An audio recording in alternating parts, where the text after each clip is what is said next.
Get real and heal. Listen to Christie on Soul Journeys Radio. Welcome to ENVISION THIS, connecting you to visionaries of a more sustainable, resilient, and healthy future. We invite you to call in during this episode to 646-652-2235 to add your questions and insights to our discussion with our guest, Christie Aphrodite of Soul Journey Radio. Christie is also a holistic health coach, the creator of My True Essence, and maker of organic skincare and healing products. Christie, do you have your speakers on now? Because we're getting a little feedback. No, actually, I'm using a headset. Should I be doing something different? No. It's okay. And I don't know what we were getting. Okay, go ahead. All right, we'll cut that out. Mm-hmm. Most of these healing missions grew out of her personal experience with illness, the healthcare system, and self-healing. Christie went through many illnesses and countless injuries through her upbringing and conditioning in mainstream medicine.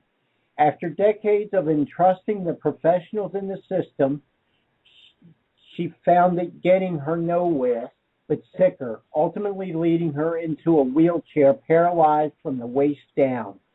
We'll leave it to Christie to tell you the rest of the story. Christie invites you to join her in ENVISION THIS, living more connected to our spirit, to nature, to all that is, breaking free from the illusion and programming we have all been subject to while learning how to heal ourselves not only physically, but emotionally and spiritually. Welcome, Christie. Well, thank you. I'm really happy to be here with you. Thanks for the intro as well. Okay, great. Christie, will you please share with us your personal story of illness and of mainstream medicine and professionals and your eventual route to healing? Sure. Probably like the whole story would take about 4 months to share. So we'll boil it down to the Cliff Notes version. Essentially, I grew up in a typical American programmed home like everyone else, and I was diagnosed with asthma. I don't even remember how young I was, but I was very young, and so frequent trips to the hospital, whether it was to get more steroids or to get more allergy shots or, you know, even emergency room visits regularly because everything that I was taking wasn't working, was just kind of a normal part of life. There was no possibility of healing natural. It was just kind of the way it is. You're sick, you know, God screwed up. But thankfully, these men in white coats have the answer. So it kind of went down a slippery slope from there. Being, elementary and junior high school, it was so bad that I literally, if I was not picked up by the ambulance, like a minimum of once a week, they would start to worry about me because they thought, oh, my God, she's not here. She must be dead this time. No. Yeah, it was really, really bad. And, you know, of course, I ate regular, drank milk and sugar and all the things like everyone else did. And never once did anyone tell me that that could be causing inflammation of the bronchioles. And, of course, the emotional aspect of it, I didn't even come across until probably 30 years after that. So it started with the asthma, and they gave me a drug called Theophylline or Theodore, which I believe at this time it wasn't even actually approved, but they were dishing it out anyways, and then several years later it came out that it was causing depression and suicidal behavior. And so there I was, like 15, 16 years old, typical teenager, which I think it's normal when you're kind of finding yourself to maybe, be a little depressed or confused or this and that. So that led to me taking a bunch, like Prozac and all the other drugs on the market, which, of course, I only got worse. that led to me being diagnosed with diabetes insipidus, where I almost literally lost my kidneys entirely. I had to wear diapers. I had no idea that I had to go to the bathroom until after my legs were wet, which was kind of embarrassing. I remember in my 20s, I was managing a restaurant chain. Well, I guess I could tell you, no big deal, Village Inn. And for me to get around that embarrassing aspect of me wetting my pants every single time I had to go to the bathroom every day, I would just wear suits with nylons, and the nylons would kind of keep it there, so I'd have my extra change of clothes with me, and I could either go change when I was on bank runs or, hopefully it would happen in the office so I could change, but... Oh, man. So you know what happens next. You go back to the doctor, they give you more drugs, and before you knew it, I was a walking zombie, literally falling asleep during my dinner. And here I had 2 children in my 20s. Let's see. When did I have? 97 and 99. So I guess, 25 and 27 years old, still sick like that. But because I still had never... even thought of the possibility that Mother Nature was smarter than man, nor had I met anyone or come across any information that would, teach me that my health was my responsibility, therefore there actually was something I could do about it. I just kept going back to what I knew, going to trusting doctors, taking more drugs, and which eventually led me to being paralyzed from the waist down, with my children feeding and clothing me, senior citizens picking me up off the ground, which, in between that time, I guess I kind of skipped through high school and college. I was this, I guess you can say, a great athlete. I mean, I was good enough that I made it into a museum.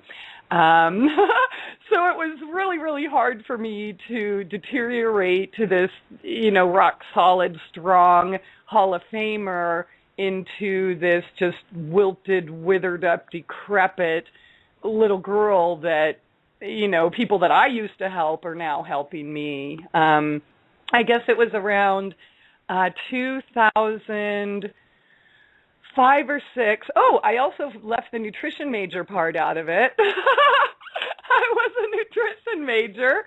So again, I'm reading American Medical Encyclopedias, American Medical Association encyclopedias, and, just thinking that I knew all there was to know about health, which perhaps that in itself could have kept me blinded to the other opportunities. But I guess around 2005, 2006, it was clear that whatever I was doing those 25 years was not working, having strokes and seizures. In fact, it was, I think, in 95, where they told me that they couldn't even figure out where they were coming from, so brace yourself. You have 6 months to live.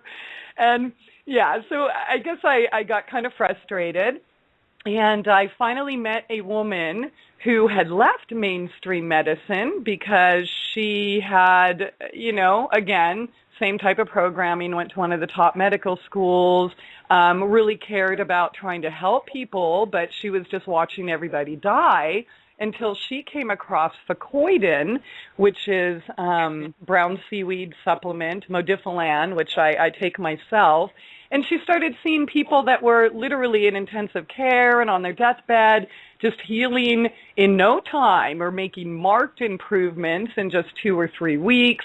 People that were, essentially scheduled or expected to die were all of a sudden healthy and, throwing a football with their grandchildren. And so sweet little Olivia, in her, I guess, naivete, just like myself, went around and told the hospital admin, she's like, oh my gosh, look, we finally have the cure for cancer and AIDS, and yay! And thinking that would immediately be implemented in their healing regimens, which is when she got to come face-to-face with a huge wake-up call and realized that, whoops, this wasn't about healing, so what do? She ended up leaving mainstream medicine to try to help people like me, which actually turned almost deadly. They had almost killed her multiple times. She had to move to 2 different countries, and then they still had to put her in witness protection program and move her back here, but part of her agreement was that she wasn't allowed to help anyone heal anymore.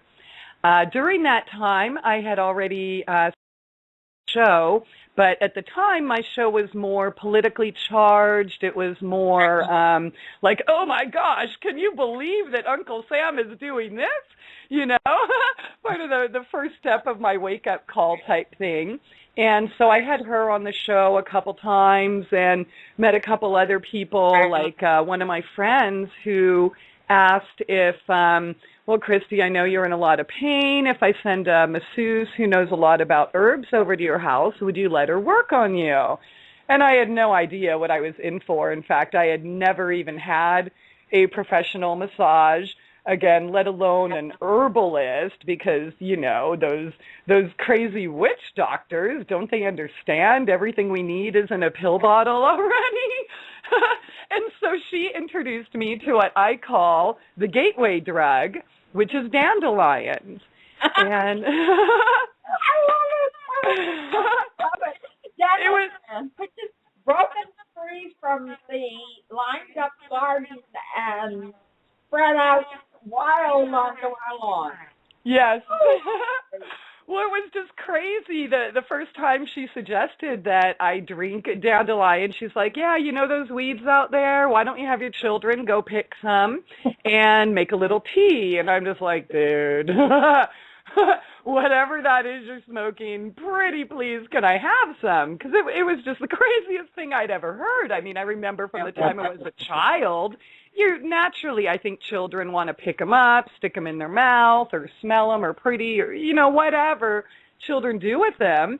And, I mean, to this day, I remember, oh, my gosh, don't touch that. That's poison. And, you know, so spray it with, you know, Roundup or whatever, you know, pesticides,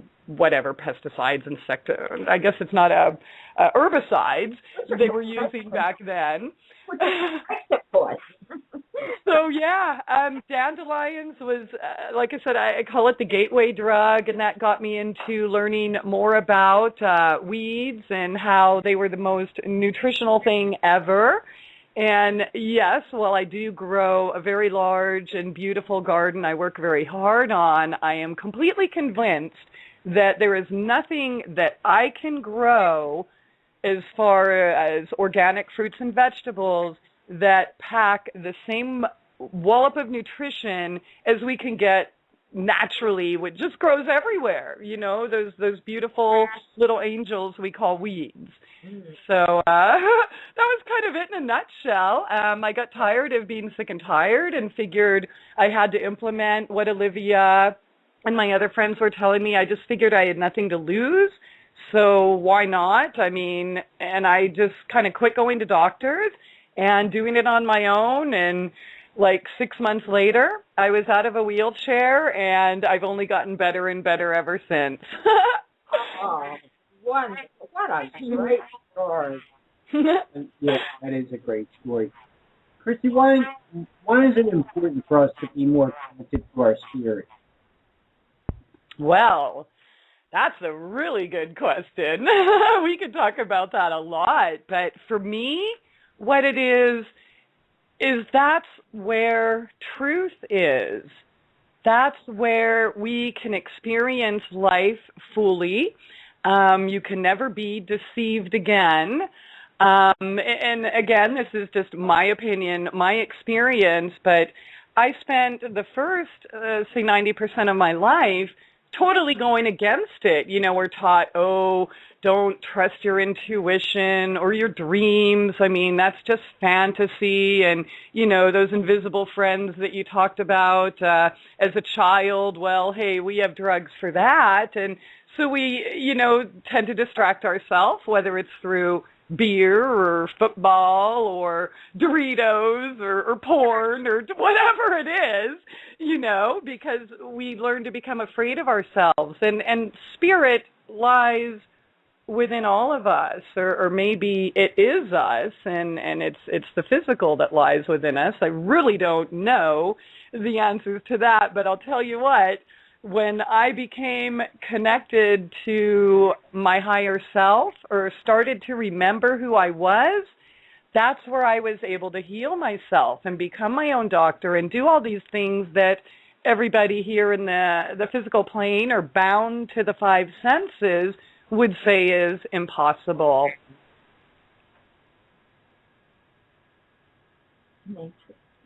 How about being more connected to nature? Oh, nature. Oh, my gosh. I firmly believe that nature heals all.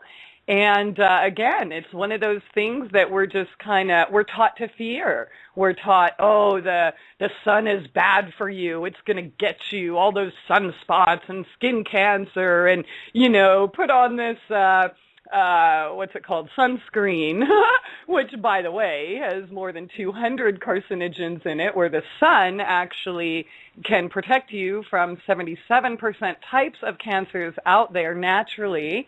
We're taught to fear the air, whether it's chemtrails or acid rain. We're taught to fear the forest because, some bears or alligators are going to come eat you. And, that's kind of how I grew up in the city. I grew up in San Diego, and it was cool to, go to the beach. But other than that, I mean, you go to school, you go to work, you go home, and you're always in these cubicles and boxes and have no idea what's really going on in nature and how healing it really is. So whether you're walking barefoot and grounding or putting your hands in the soil and, it's just nature completely changed my life and my perception of it. But the funny thing is, it wasn't really, I didn't learn as much as I unlearned, if that makes sense. Mm-hmm. I didn't, you can't read about, you can read all these things in books, right? But just by being present in nature, becoming one with nature, the answers are there. What a better education as far as getting to know yourself and life and what it's about than experiencing it yourself.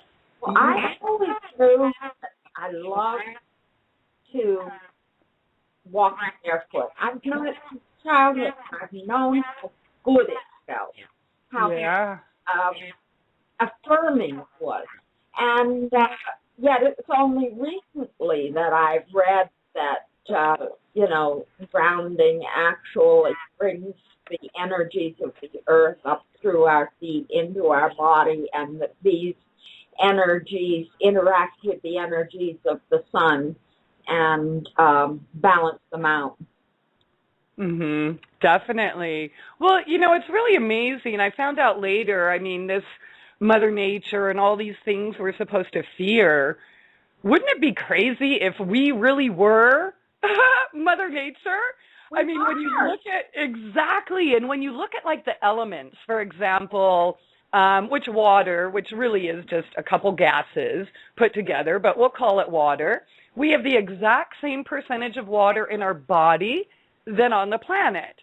Or you take copper, zinc, magnesium, manganese, chromium, iron, whatever element there is, and the exact same percentage in our bodies is on the earth. How crazy is that? There's obviously something a little bit more intelligent than, what we can synthesize and isolate in a lab. Well, and I think it's important as you're saying this, because you're really tapping into my passion and a lot of what I write about, is that nature means essence. Thus, nature is the self. And, there's this beautiful poem that comes out of the Hindu Upanishads. It It is above, it is below, it is in fact this entire world. When one knows this, one knows bliss in the self, and in all worlds are free. And I think that's very true. I think it works two ways. First of all, we're in nature's image, as you say. I mean, right down to the atomic and the quantum levels. But nature, again, is us, and I think that's what we miss. We don't, and what we're projecting in our dilapidated mindsets are the fear-based stuff that you were talking about so beautifully, is that what we've turned is basically a mind that's a wasteland, the human mind as it is in Western civilization, and have projected it onto nature. Yeah. As we've boxed ourselves in, we've paved over Eden. Yeah, I agree with that. Very well said. So now, though, it's time to be the solution. Now that there are people kind of waking up, so to speak, they're realizing that, these boxes that we've, and I don't even want to say, I mean, obviously there is a little bit of force, right? If you don't do this, we're going to bring guns and dudes to your house and, whatever. But ultimately, we create our own prisons. We're taught, to follow the leader, to not stand out because you'll be ridiculed or made fun of or laughed at or whatever. But really, isn't like being ridiculed and laughed at and criticized, it's like the greatest freedom ever, because you can finally settle into yourself. And once we realize that we're so much more than these clones that other people expect us to be, and for good reason, being that once we realize we're more than that, we're not going to follow the rules anymore, right? But things just kind of, I don't know, they fell into place for me, and I just see that happening all over around me. And people, at least in my neck of the woods, are waking up at just an alarmingly fast rate. Whether it has to do with alternative health or foraging and gardening or spirituality. For example, we started Project Love Your Neighbor, which, is kind of just about getting people to support their neighbors first, right? So before you go to Walmart or whatever, some other big box store with your shopping list, check with your neighbors. Chances are somebody in your neighborhood already does everything you need to be done, whether it's grow your tomatoes or fresh milk or bake your bread or babysit or, alternative health, paint, etc. And then free schools are popping up all over the place. And I do volunteer at the local one here that they opened in April.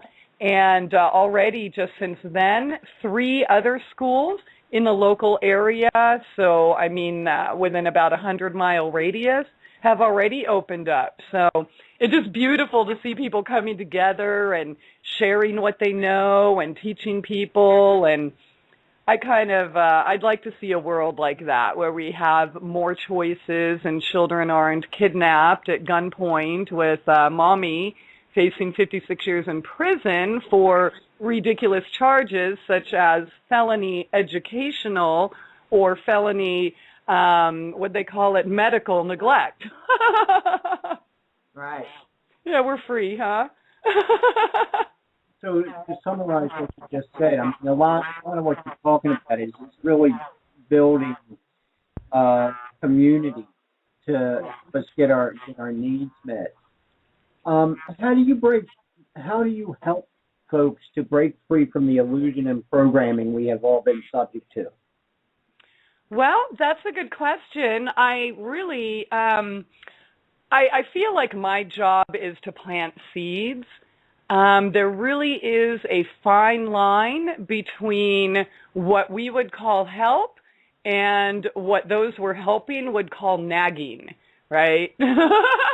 So I've learned after getting my head chopped off a few times that, we can't, just like we don't want anything forced upon us, we can't force anyone else into anything either. However, what I found is by living it and the vibrance and joy and happiness that you naturally exude, it becomes like contagious and addictive, and people want more of it. So rather than me, say going out of my way to, here, let me hold your hand, I'm going to help you live happy and free like me, that doesn't really work. No, so you just do it, and then when something comes up in their lives, for example, there was a gentleman that I met on the street who had gangrene. He was scheduled by the VA to have both of his legs chopped off. And, most people knew I was into herbs and aromatherapy and, a holistic health coach. But here in the Bible Belt, that basically just means satanic witch doctor. So they, some were intrigued, but they never really talked to me about it. And this poor guy, it's like, well, I knew that he wasn't ready to change his diet and get off his drugs and, curb his, things like that would help him overall. But with his legs, Spirit just said, Christie, try. I had never had experience healing, gangrene at the time. So I didn't even know if it would cancer's easy, AIDS easy, MS easy, heart, all that stuff's easy. But yeah, gangrene was like a new challenge, and it was really beautiful because it happened in public, literally on the street in a place I used to work at, which, by the way, I got in trouble for treating him there. I treated him 8 times, a total of 5 minutes each, and boom, gangrene gone, legs totally healed and saved. And so that experience in itself, people that, kind of saw, whether they were getting mad at me and wanting to fire me for having the audacity to actually do that in a public place, or they were just passerbys. When something came up in their life, for example, my manager at the time, he had a heart condition and taking 3 different pills, and he was shaking and really weak and not in a good spot. It took him some time, but he finally came around and asked me after his latest heart episode. He's like, well, Christie, I know you're kind of into that weird health stuff, but I'm having some issues here, and if you have any recommendations, so that kind of opened the door. So yeah, I don't really go around preaching. I do have my radio show, and I do my holistic health coaching and do my videos and teaching at the free school, but I definitely am not a pusher. I believe we all have free will choice. I also believe that no death or illness is an accident. In fact, I'm extremely grateful for my 35 years of illness.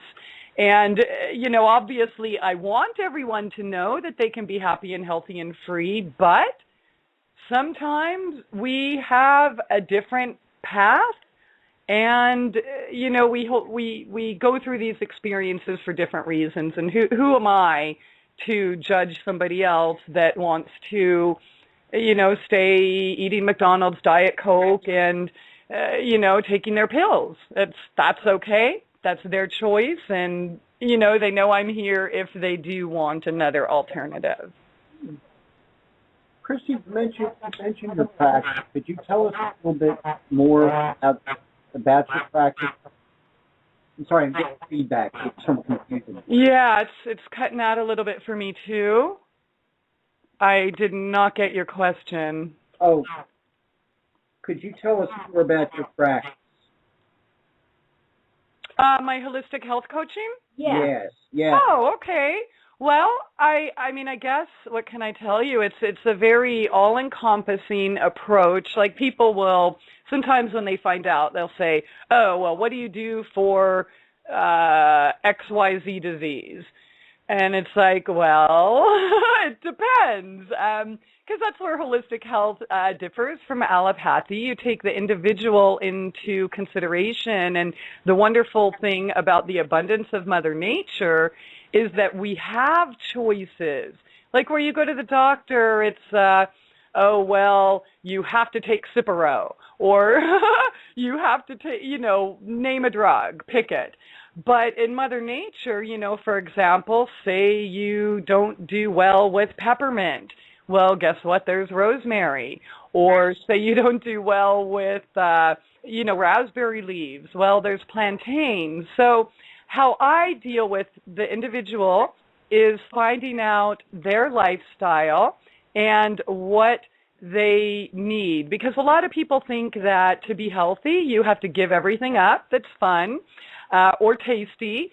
And, you have to kind of just basically, live off of celery and carrots the rest of your life. Boring. And that's not going to work. So I teach people how to incorporate healthier choices in their life, whatever it is. And in fact, I have almost 300 recipes posted online for people. I mean, everything from down-home cooking to vegetarian to vegan to raw.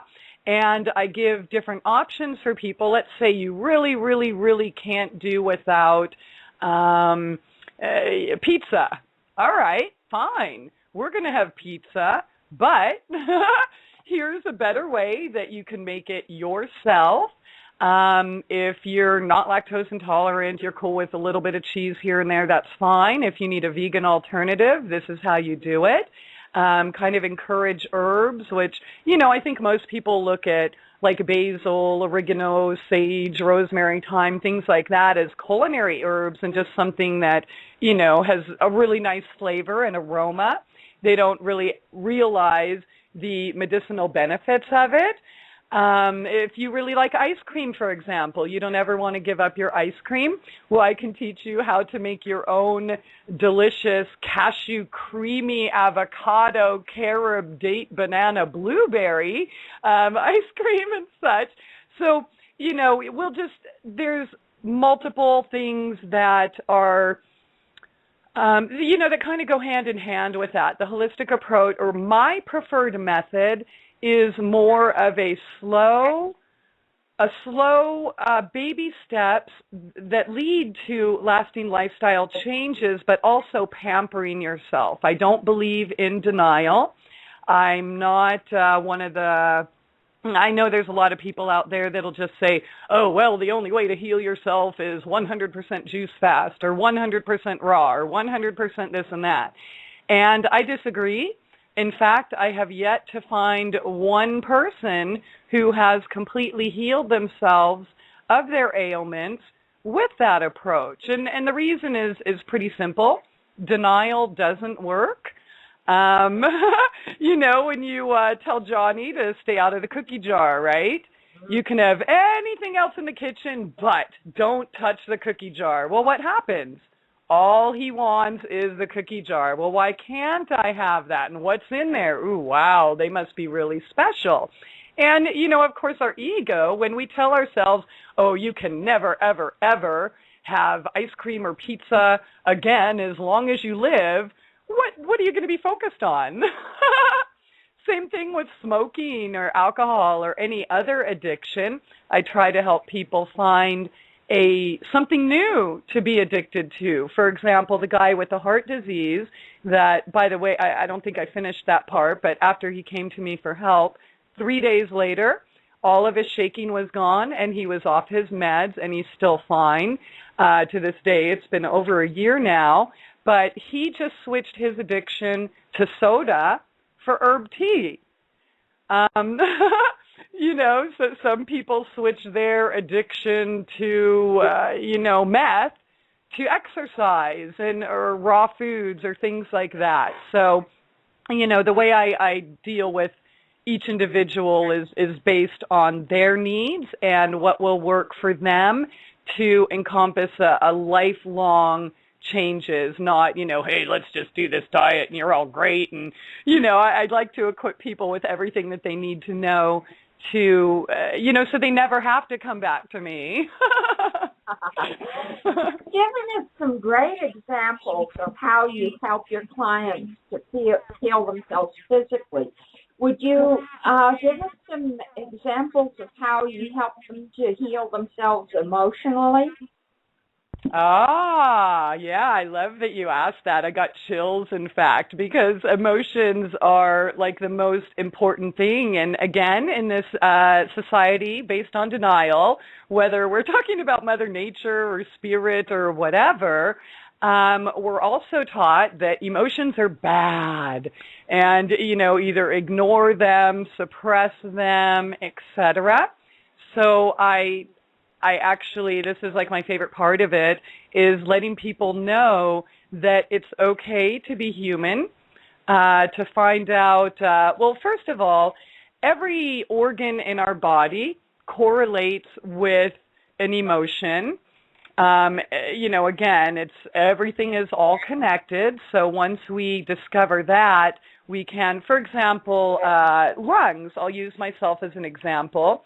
When I mentioned my asthma and such, lungs is where we harbor grief for the most part. So what's really amazing about this approach is that you can either focus on the lungs or you can focus on the emotional aspect, yet you're still going to get the same results because they go hand in hand. You can't physically detox and clean yourself out without experiencing the emotion and perhaps emotional crises that come along with it in the detox process, right?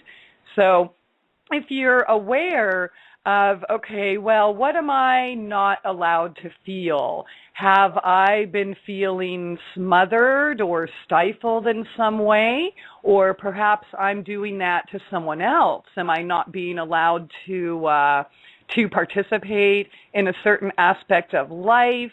Or, am I not allowed to cry? Am I feeling trapped? Whatever it is.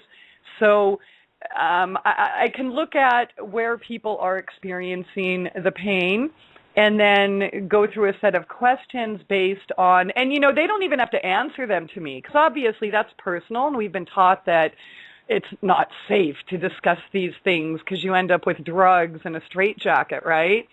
So I'll just pose a series of questions and, if they do want to talk with me about it, absolutely wonderful.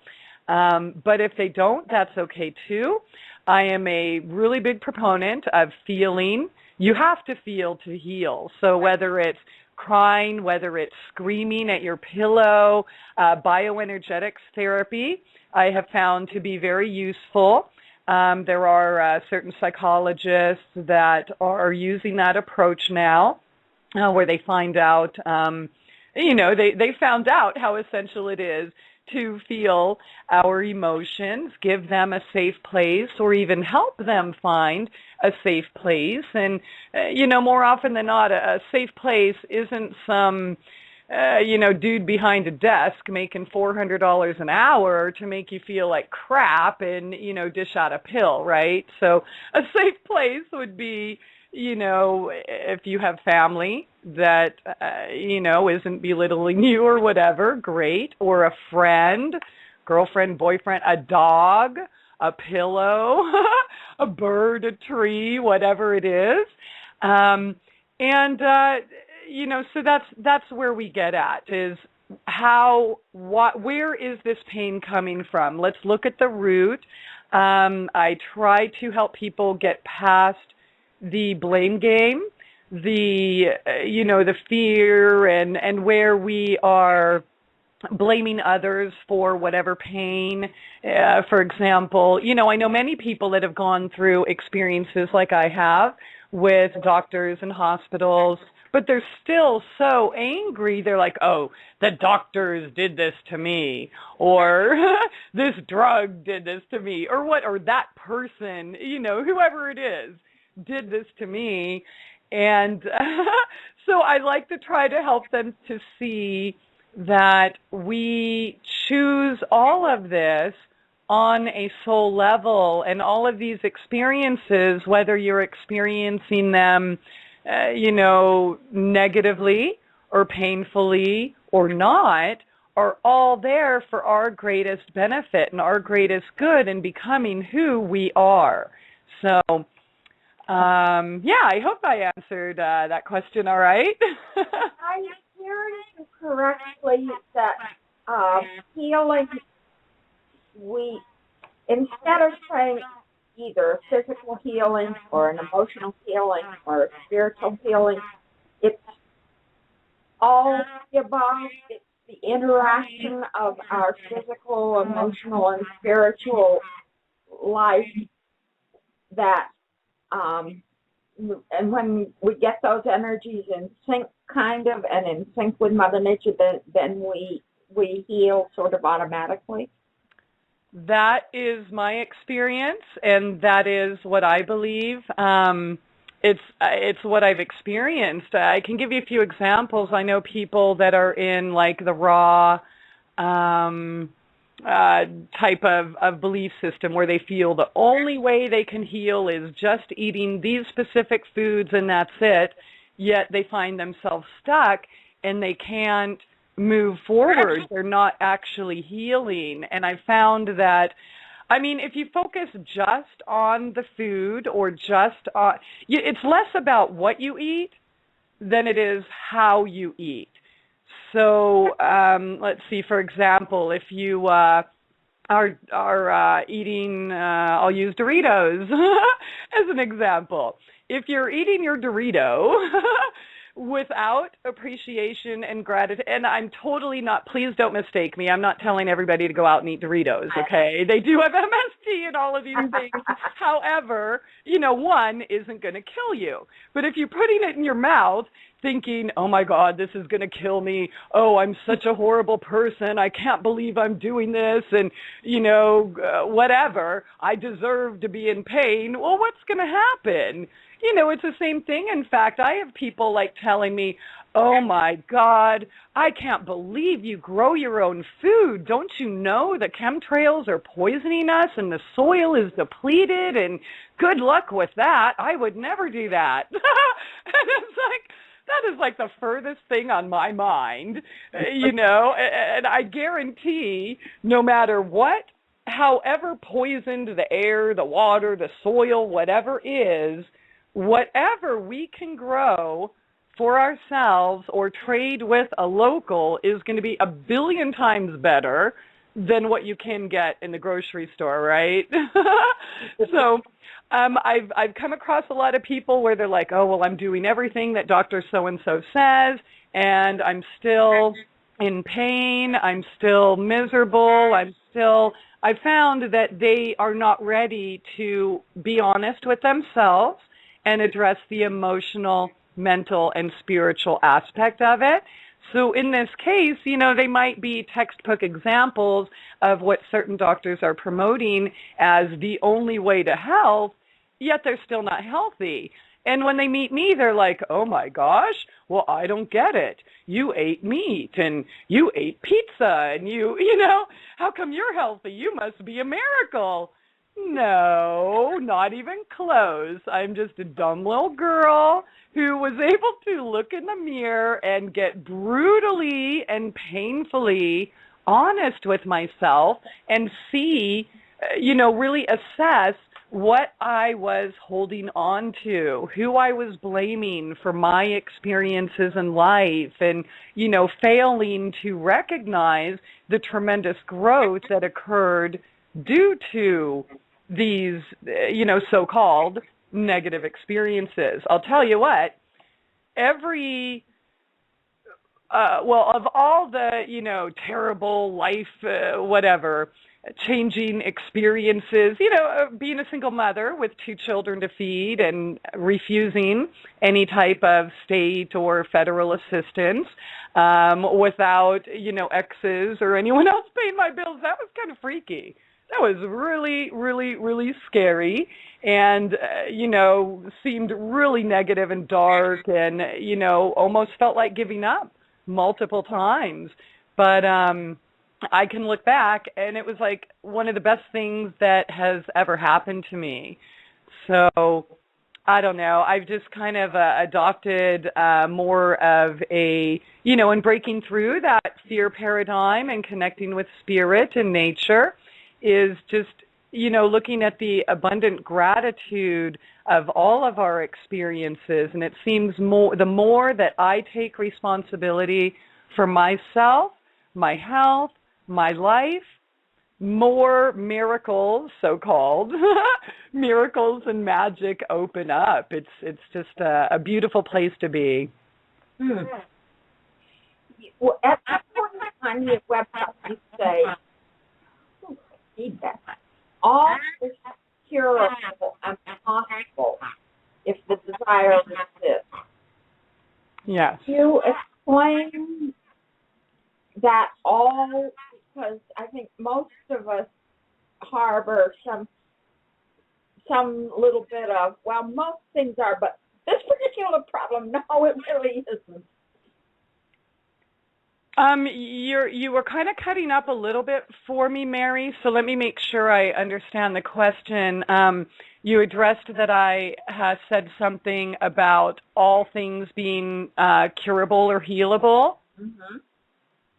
And then I didn't, did you want me to elaborate on my opinion? Yes, I wanted you to elaborate on your opinion, but also to talk about how to get past the tendency that I know I have in myself to say, all except this. This just yeah. That doesn't seem to be tractable, and or this person just doesn't seem to be movable, or whatever it should be. How do you help people get past that yes but stuff? Okay, well, again, it's not really something that I can do, and I think I make it very clear on my site and my videos that, if you're not ready to take 100% responsibility, I'm probably not the coach for you, because my personal goal is to kind of end the era of excuses. And let me tell you, I came up with every single excuse I have ever heard. Oh, well, I'm so special. I've been to all the doctors, all the best ones, and taken all of the drugs and had, 15, 20 surgeries. And if there was a cure, I would be cured by now, right? And so I totally understand that. And then there's another aspect of it. I've actually had people come to me saying that they want to heal themselves. They don't want to be in pain. But when I spend time with them and explain what they need to do, then they divulge to me that they can't be, and actually can't really doesn't exist, won't is the truth on that, but they don't want to be healthy because then they're afraid they're going to lose their disability check. And if they're not going to the doctors all of a sudden or taking their prescribed meds, that might put them in danger. I am going to speak for myself here, and I know it's a very unpopular viewpoint. I get my head chopped off for it often. However, I do stand by it based on my experience of 35 years of illness, is that it's all a choice, and there's always a payoff.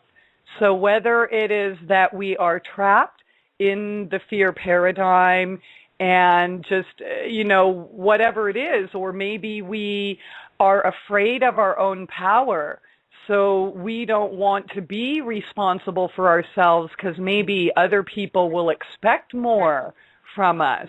Or, maybe we're not going to get the sympathy from whoever anymore, whatever it is. And, so I believe all dis-ease, physical dis-ease, which is just the opposite of ease, starts on an energetic level.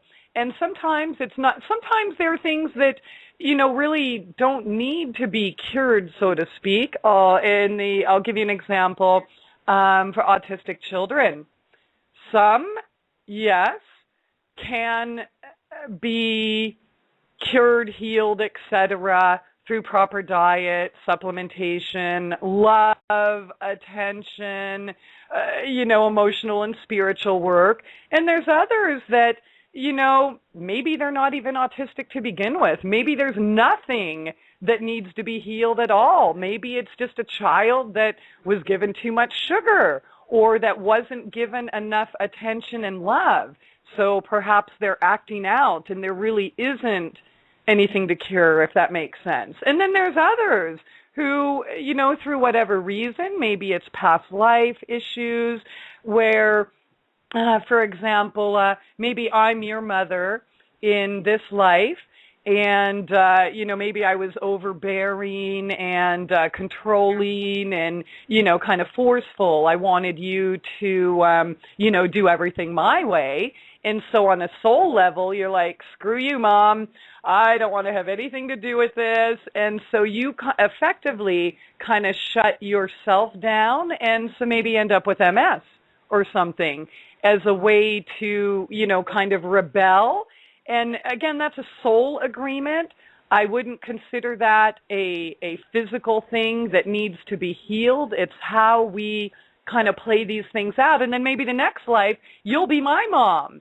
And, maybe you'll kind of be the same as I was. And it'd be like, screw you, Mom. Well, I don't want to do anything. And you were pushing me to be such an overachiever and be this great athlete and, famous model and actress. And I'm just tired of being put on stage. So screw you. I'm going to gain a bunch of weight and put myself in a wheelchair so I don't have to deal with that.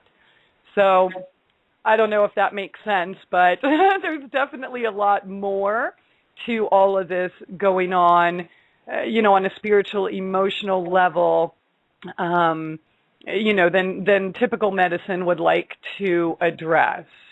Does that make sense? It certainly does.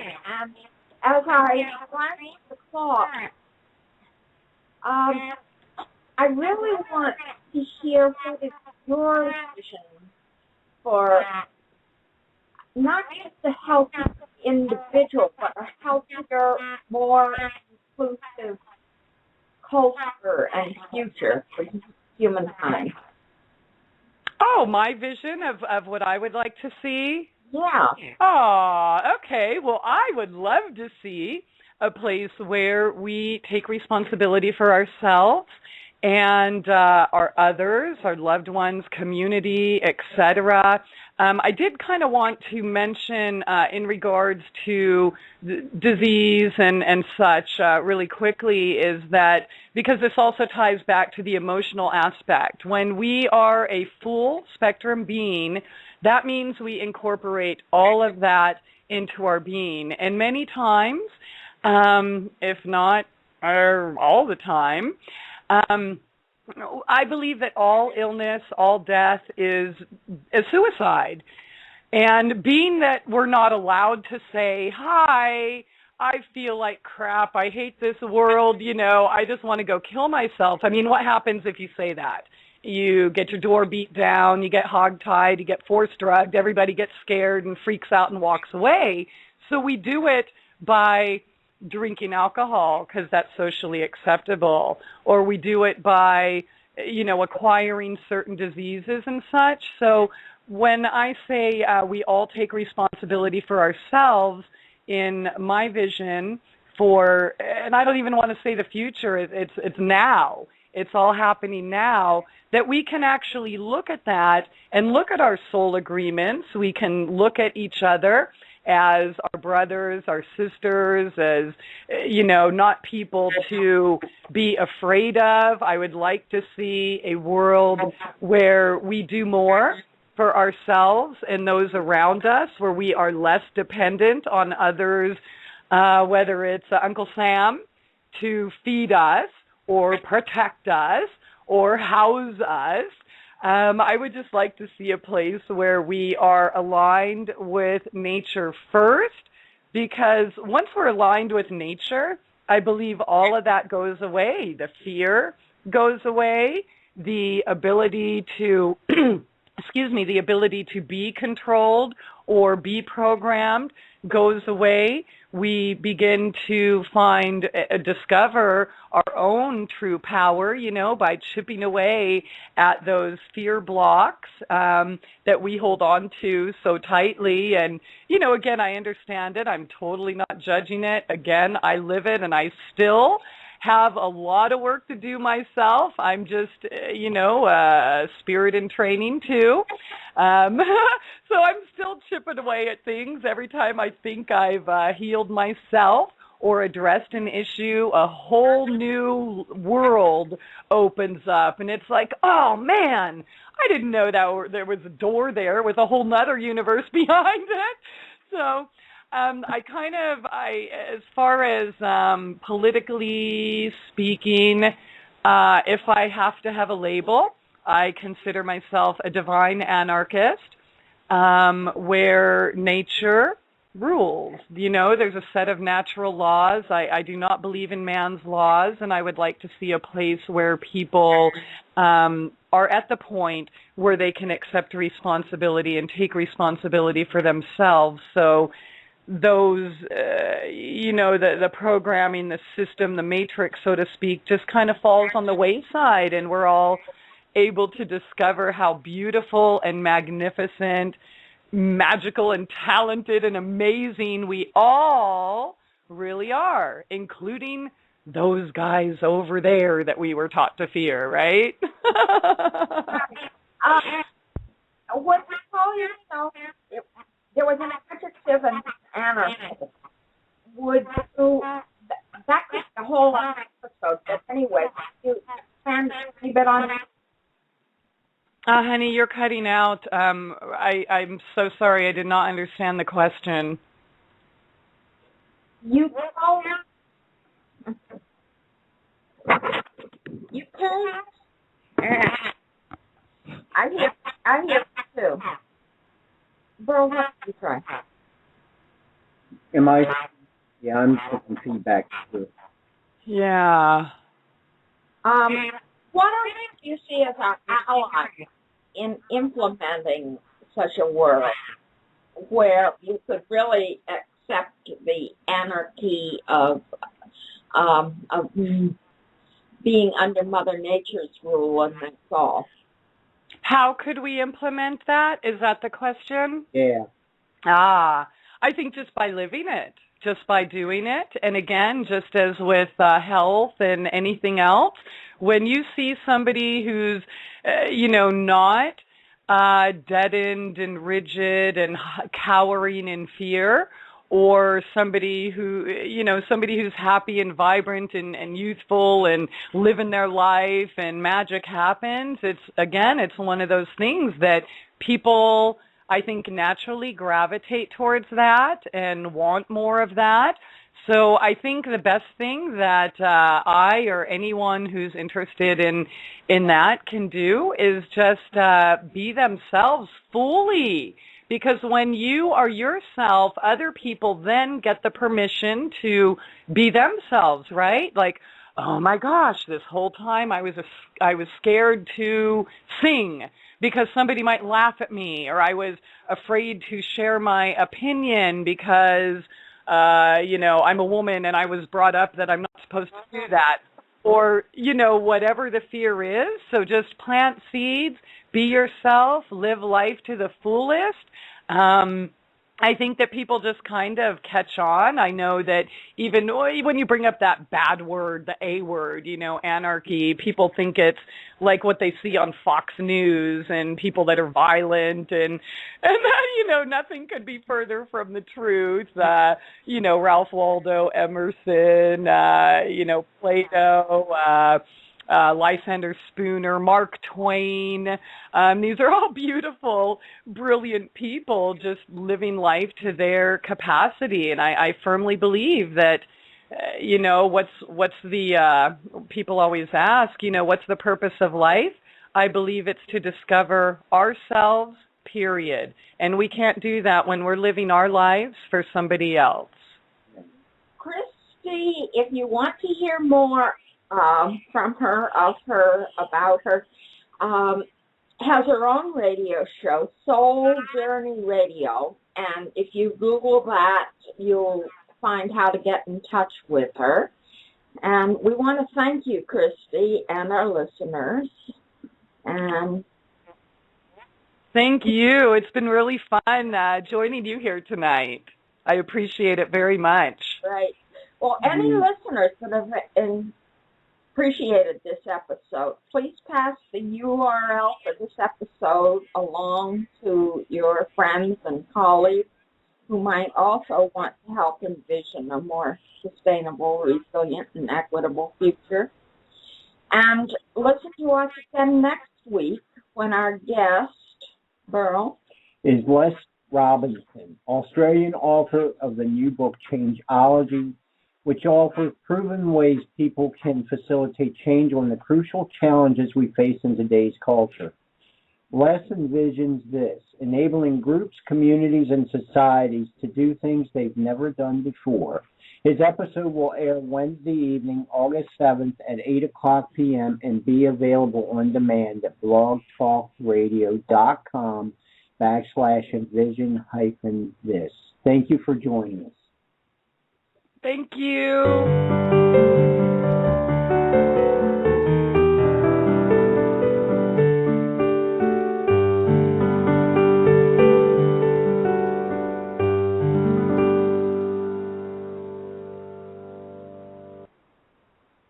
what a wonderful guest you are, Christie. Aw, thank you. That was fun. was fun, and we appreciate you giving us feedback. Did I do that? I'm so sorry. There's sometimes issues with I hope it's not my computer, but yeah, I'm sorry. Every time we use Skype, it happens. No, it doesn't. But oh well. Anyway, we'll work out. It's all right. We'll find a way to resolve it. And maybe at some point we could come talk on your show. Absolutely. I would definitely like to know more about what you're doing there. And since my since my show got cut back to 3 days, I've been trying to expand by doing video series, and I don't know if you're up for that. I'd hope that we can stay in touch and definitely talk about how we can make all of that work and kind of feature you and what you're doing in the show and maybe a video series. Are you interested in that?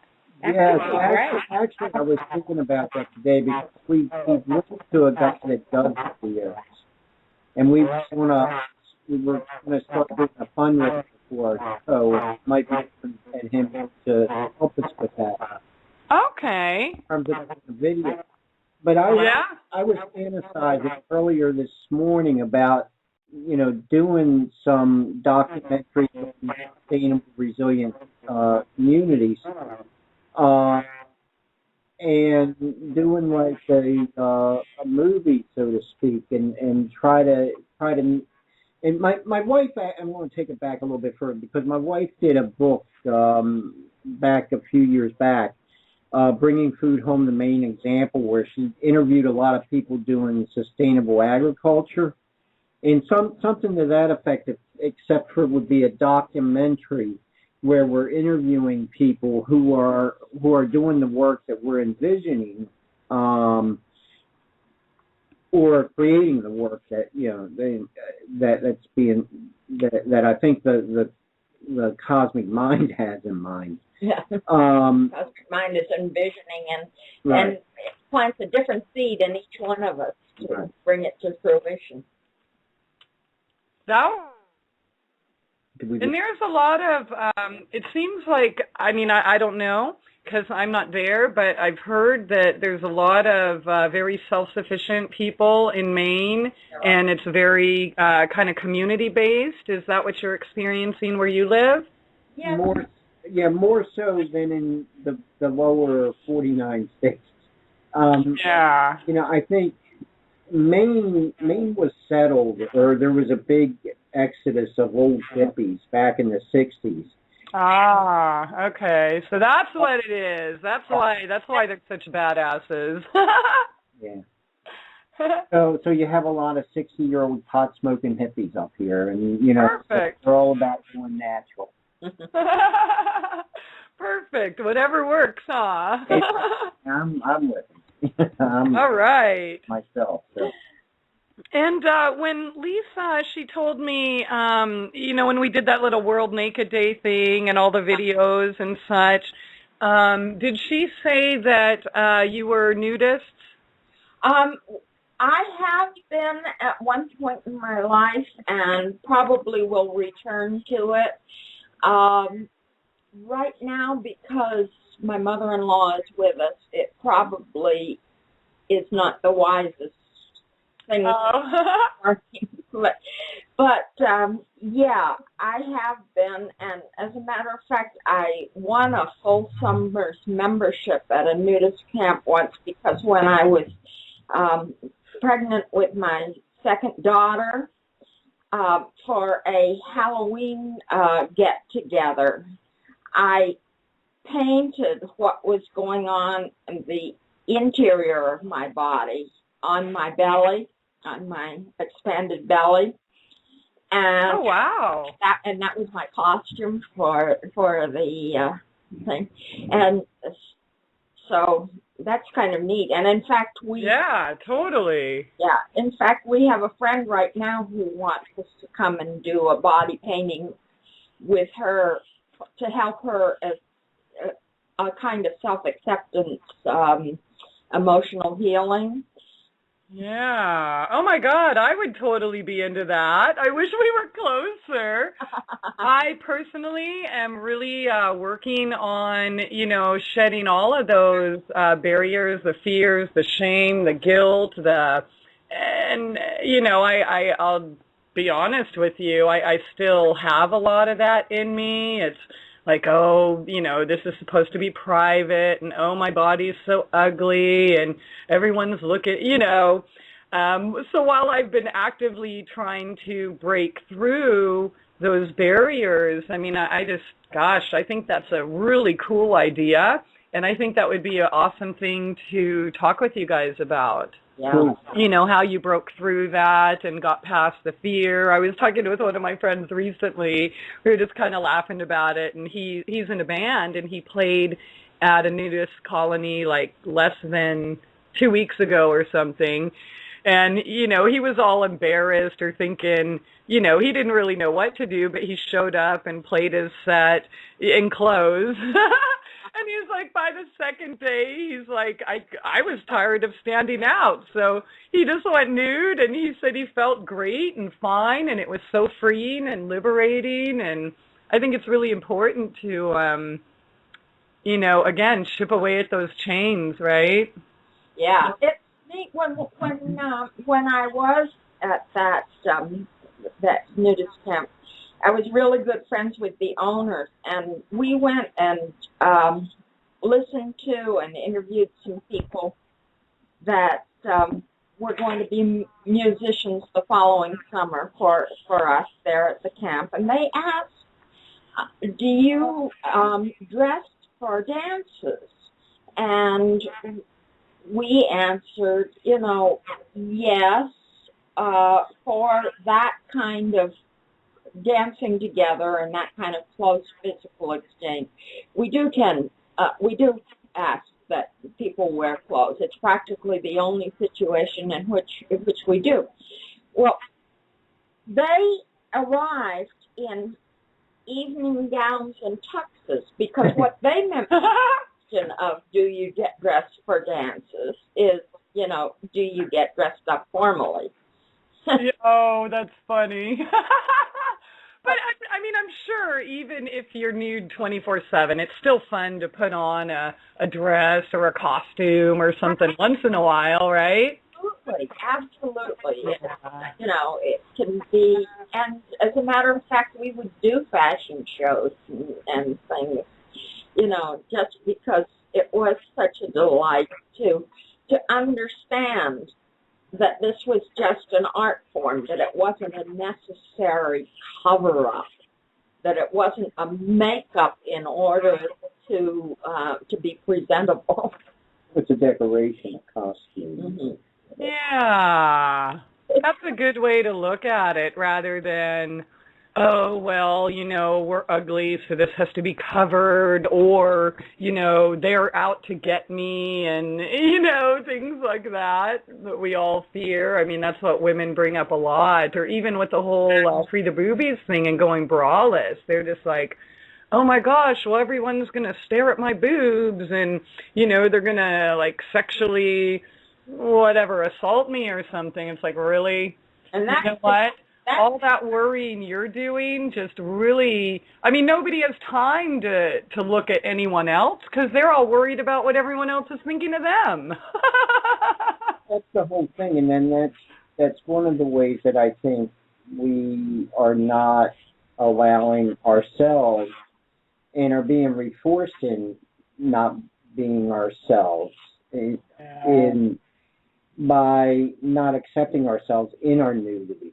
I think, you know, clothed or unclothed, I think none of us are who we truly are, and I think nudity is a reflection of who we really are in a sense. I mean, you know, if you're a stripper or a Playboy bunny, that doesn't fit. But the fact is, in our nudity, we are basically who we are.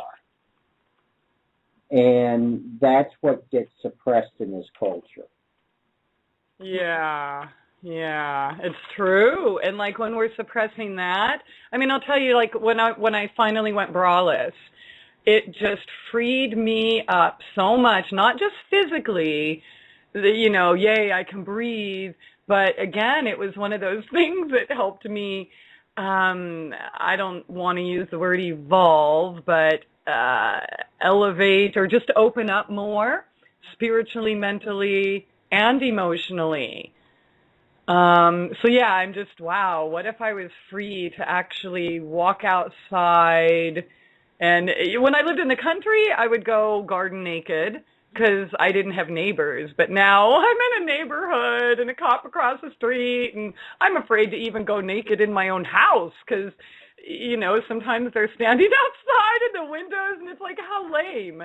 We're just like so hidden and shamed, and I don't know. It is lame. Well, yeah, I would love to be free, like completely, all the way free to where I could just, you know, walk outside naked or whatever and not have any care in the world. I think that would be a beautiful place to be.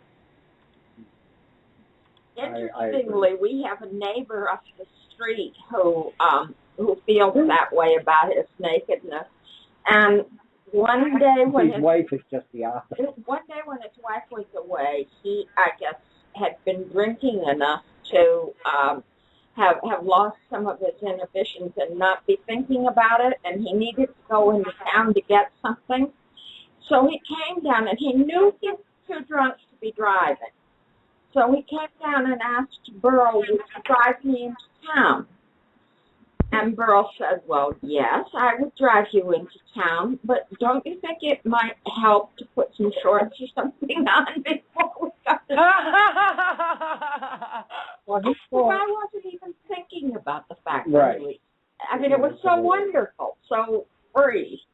Yeah, the next day he apologized. I said, you know, nothing to apologize for. Nothing to apologize for. It's just that I thought if you were walking into a store, we might want to have your shorts on. You know? So. Yeah. That's funny. It was. People freak out anything over, you know, nudity or... And my intent with World Naked Day was not just physical nakedness, but really bearing our souls, and just it was really magical when, you know, I put out those videos and then like 30 of them, like people who had never even been on video or let alone been naked or anything did it. It was just really freeing because we felt, wow, now I'm all of me, I'm totally real, I'm not hiding anything. So I think it's, you know, one step closer to getting in touch with those hidden suppressed emotions, whatever they are, and feeling safe and free to, be able to discuss them and then see each other as people. I mean, we're so much more than just a stupid body, And I realize that a lot of us in today's society, they can't get past that. Like, oh my God, there's boobs, or oh my God, whatever. That's sexy, that's hot, but I don't know. I would just like to be just a soul, just a person without any of those limitations. Well, I think it goes back earlier in the conversation, which when we talked about people's attitudes towards nature. I think being nude is to be natural, to be who we are in our nature, and that's what gets not accepted, because nature means the self. Nature means essence. Yeah. And it very much is one whole issue, is that our shame of our bodies, our nudity, is one with our shame regarding who we are. Yeah. Well, and our shame and our fear are necessary to sell us all of these things, and all of the makeup and all the cover-ups and all of the status symbols and whatever. And so there are real forces out there that are trying to maintain our fear and our shame and our yeah, absolutely unacceptable. It's so crazy. I mean, we look at nature and we're the only ones that feel like we have to hide ourselves, cover ourselves, and that's on multiple dimensions. It's on a spiritual, a psychological, and as well as a physical plane. Dimensions. And that brings us back to the fact that all those dimensions are actually aspects of one and each other. And that includes the fifth, sixth, seventh, however many dimensions there are. We need to shut down the studio, which will end our discussion for now, but we'll be back in touch, and I don't know whether you're aware that Burl always writes an article for op-ed that expands on some of the ideas that our guests have presented. Oh, no. And where do you do this at? Well, I do it from home. When I get it written and Mary edits it and that sort of thing, I'll submit it, and then when that happens, we'll send you the URL. Okay. And I don't think I have a website for you. I just have the Blog Talk. Do you have like a regular website where I can see and promote your work too? We don't really yet. We're on that through that Ning thing we were talking about. And that might be developing community, which you might have a lot of fun with. Do you, let me ask you this, is what's keeping you from having a web lack of knowledge? Partly. Okay. Well, I can help you. I mean, I don't have any web knowledge, but thankfully I discovered Weebly, and that's how I did my True Essence, my health site, and I did it all by myself. In fact, I've helped other people. I could literally show you how to do it on Skype in like less than 10 minutes, and you'll have your own site up and running in no time. Yeah, I think in those terms we could do it. What we are visioning right now is to try to get more people involved in the site and have it more interactive. So we're looking at, and we're going to research. In fact, one of our goals for this week is to contact these people. It's Ning, NING.com, I think. But I've belonged to their groups before. Like, for example, I'm on anewgaia.com, anewgaia.ning.com. And, people have their own page. They can blog. So it's not just one person or one organization. It's, it can be several. Like if you could have your own page if you decided to on Ning and do some blogs and then network with other people that are like-minded, join some groups, whatever. So it becomes a very and the complexity piece of it actually scares me a little bit. But at the same time, I think for what we're doing and envisioning with Envision this will allow online communities, and hopefully people will take the way things network on that community into the physical world. Does that make sense? Yeah, totally. Well, I think you can do both. I mean, from my experience with Ning, is that you have to be part of Ning to be able to access the sites, right? Or you have to sign up. And I know a lot of people don't want to sign up, so I don't know, why not do both? And you can say, it doesn't have to, say you want your site to be envisionthis.com. When you sign up with Weebly, while you're setting up the site, it'll be envisionthis.weebly.com. Right. And after you get it set up, like mine, I just transferred it to my domain, which is the mytrueessence.net. And I've also found that if you buy your domain outside of Weebly, it's cheaper.